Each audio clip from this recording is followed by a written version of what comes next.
বিৰাট কোহলি থাকিবনে, ৰোহিত শৰ্মা থাকিবনে, যশস্বী জয়ছোৱাল থাকিব, এনেকুৱা ধৰণৰতো এখন এইবিলাক জোৱা চলি থাকে ন, কোনে ড্ৰিম 11 বনাব পাৰে। অসম মাতা, হয় হয়, এইটো আচলতে প্লেয়িং 11 বুলি গানৰ এলবাম এটা। আজিকালি এলবামৰ কনচেপ্টটো বাৰু নোহোৱা হৈ থাকিলে, কেছেট বা নোহোৱা হোৱাৰ পৰা। তথাপিও এনেই নিজে ফূৰ্তিৰ কাৰণে 11টা গান একেলগে ওলাব। তো এলবামটোৰ নাম হ'ল প্লেয়িং 11। প্লেয়িং 11, মই তাকে সুধিম বুলি ভাবি আছিলোঁ, প্লেয়িং 11 কি, কেনেধৰণে আহিব গোটেই প্লেয়িং 11 বুলি ক'লে আমি জেনেৰেলি আজিকালি ক্ৰিকেটৰ ক্ষেত্ৰত আমি প্লেয়িং 11 প্ৰায় আমি এইবিলাক টিমো বনাই কিবা আজিকালি এইবিলাকতো জোৱাও চলি থাকে ন, যে 11জন প্লেয়াৰৰ কোন হ'ব পাৰে। বিৰাট কোহলি থাকিবনে, ৰোহিত শৰ্মা থাকিবনে, যশস্বী জয়ছোৱাল থাকিব, এনেকুৱা ধৰণৰতো এখন এইবিলাক জোৱা চলি থাকে ন, কোনে ড্ৰিম 11 বনাব পাৰি।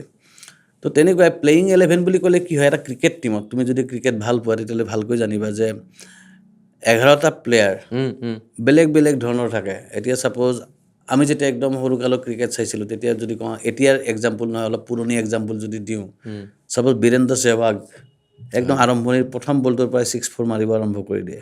এইপিনে ৰাহুল দ্ৰাবিড় আকৌ বলটো ৰখাই ৰখাই খেলে, আৰামছে খেলে।